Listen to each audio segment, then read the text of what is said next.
kazoo.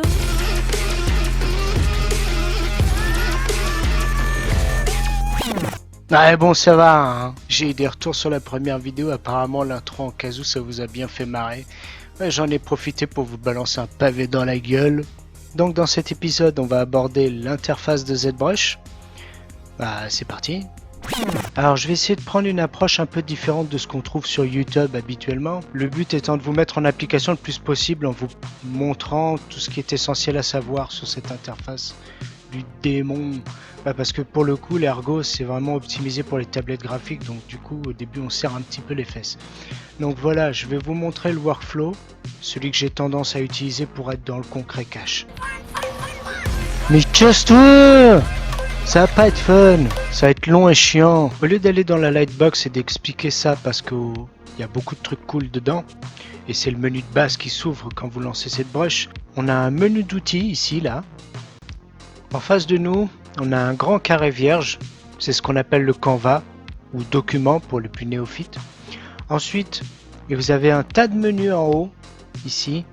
Ils sont tous rangés par ordre alphabétique, ça fera plaisir aux plus maniaques d'entre vous. Et un autre menu à gauche, encore des tools.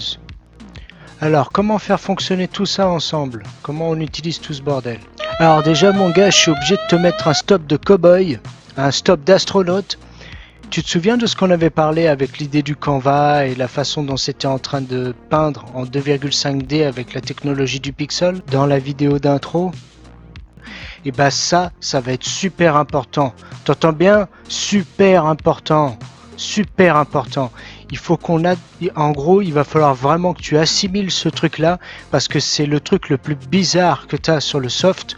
Et si t'as pas ce réflexe, tu seras tout le temps niqué dans une PLS cosmique.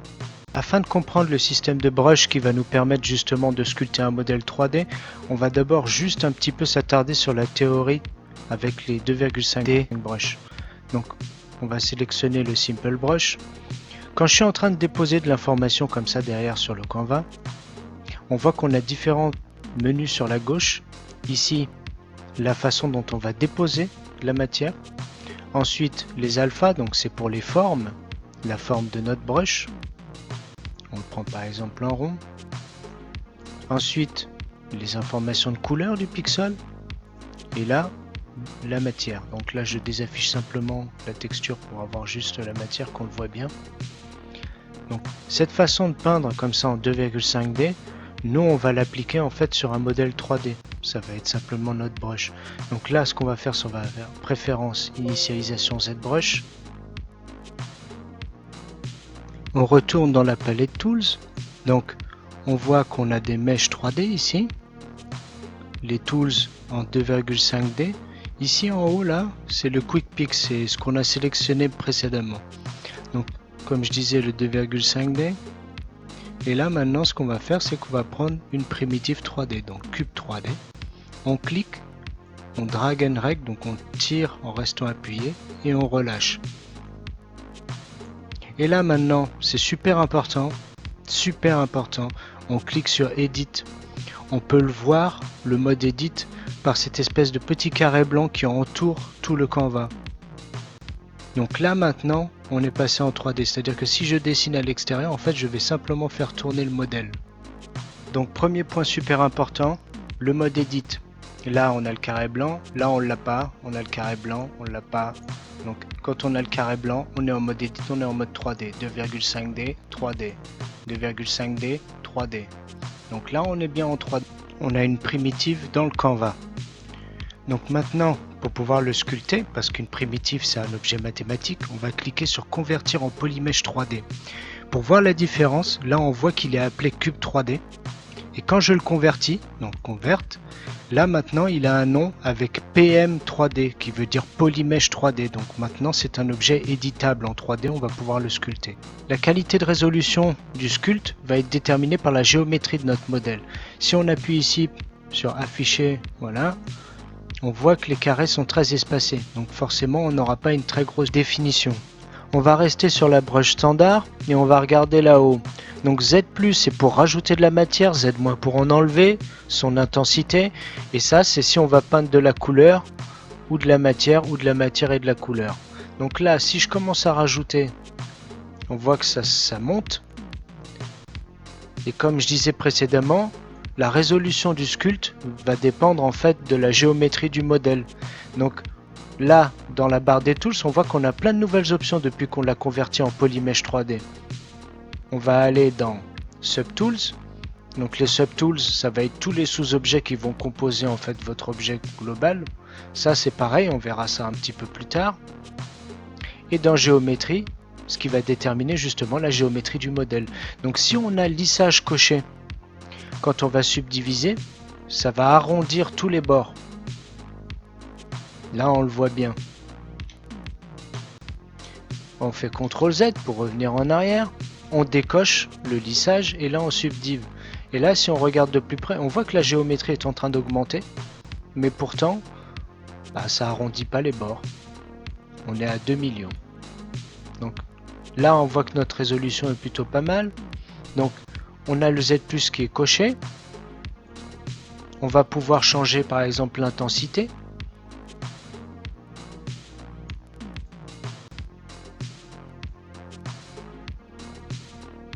Là je vais la mettre très basse. Bon là ça va presque pas se voir, hein. Ouais, ça se voit pas trop. On va monter un petit chouïa. Ça c'est simplement pour montrer la différence avec le Z intensity. Donc c'est Z+, Z-, Z-, on enlève de la matière.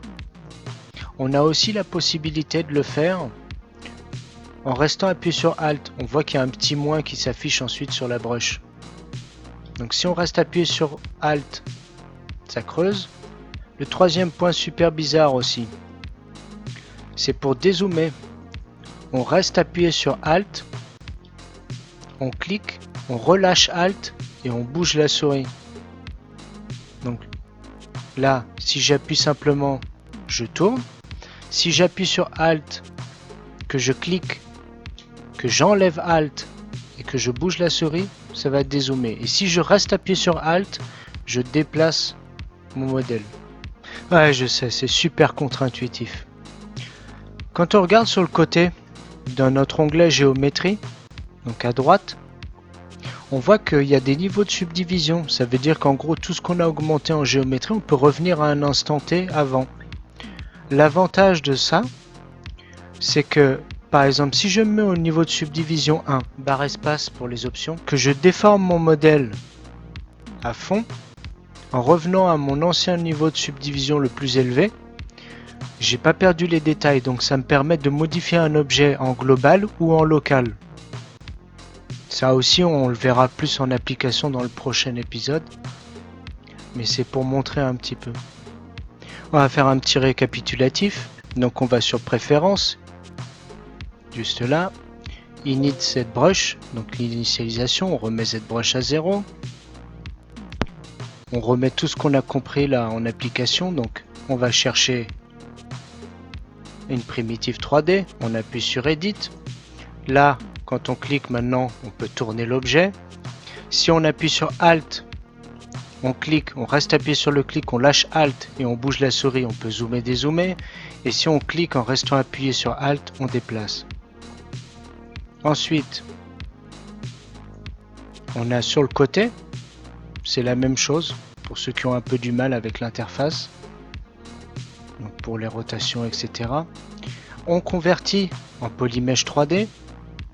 Pour vérifier ça, on regarde ici, c'est écrit PM3D pour Polymesh 3D. Et là maintenant, on va pouvoir le subdiviser, donc avec ou sans lissage. On subdivise. On prend une brush. Donc là, par exemple, on va chercher, je sais pas, il y en a tellement. On fera un petit inventaire de tout ça ensuite. Petit move, la barre espace, on agrandit la taille. Et on commence à déformer un peu le modèle. Donc au départ, ça va être très dur à assimiler cette façon de se déplacer avec le Alt en restant appuyé. Faut s'entraîner un petit peu. Mais ça va venir, hein, ça va venir. Là, c'est la première fois que vous ouvrez le logiciel, vous le découvrez. Ne t'inquiète pas, ça va bien se passer. Ne t'inquiète pas. On peut aller chercher d'autres brushes. Par exemple la clay. On va diminuer. Alors, je ne sais pas si vous voyez, mais on a deux sphères. Donc, il y a une sphère d'influence qui est au centre. Si je la mets au maximum, par exemple, l'influence à l'intérieur va être minime, malgré le fait que j'augmente par exemple l'intensité du Z, on va presque rien voir. Si je mets par exemple sur une intensité, enfin pas une intensité mais la dureté de la brush sur 0, donc ma deuxième sphère au centre, et le minimum, voilà. Donc ça pareil, hein, on va le revoir, Shift, ça c'est pour smooth, on s'amuse un petit peu, on peut rester appuyé sur Alt pour creuser. Je prends une des brushes au pif, hein, c'est juste pour vous montrer un petit peu. Là déjà à partir de ça, vous avez la possibilité de vous déplacer dans le Canva. Vous avez bien assimilé ce truc super bizarre du Edit Mode et du Polymesh 3D. C'est ça le plus important pour cet épisode. Là, la façon dont on va rajouter de la matière, par exemple je me mets en drag and drop avec un alpha. On peut cocher Z- au lieu d'appuyer sur Alt. Avec Alt, la même chose. En termes d'assimilation, on va s'arrêter là. Le plus important là surtout, c'est que vous traîniez hard un petit peu sur déjà ces 3 idées de concept qui sont super contre-intuitives. Appuyer sur Edit, ensuite convertir en Polymesh 3D, ensuite savoir se déplacer dans le Canva. Quand on clique à l'extérieur, on tourne. Quand on appuie sur Alt, qu'on clique, on reste appuyé sur le clic, on lâche Alt, on va pouvoir zoomer, et si on reste appuyé sur le clic et sur Alt au même temps, on déplace l'objet. Ça, il va falloir vraiment s'entraîner là-dessus. Ça va pas être évident au début, c'est super contre-intuitif. C'est pour ça qu'au début je t'avais mis un stop de cowboy, mais il faut s'accrocher, il faut traîner un petit peu ces basiques là, et ensuite on avancera petit à petit. Je t'ai fait toute une gamme. Alors attends, maintenant je l'ai plus en papier, je l'ai carrément écrit sur un Word, je vais te dire ça. Ensuite on tapera du startup, doc, les matériaux, les menus. Ensuite on fera la navigation plus en profondeur, c'est-à-dire pouvoir la customiser, ce genre de choses. Ensuite on abordera les primitives, on fera carrément un chapitre sur les primitives qu'on doit toujours convertir en polymesh, ça n'oublie pas. Ensuite, le système de contrôle Z, on va en faire aussi un épisode.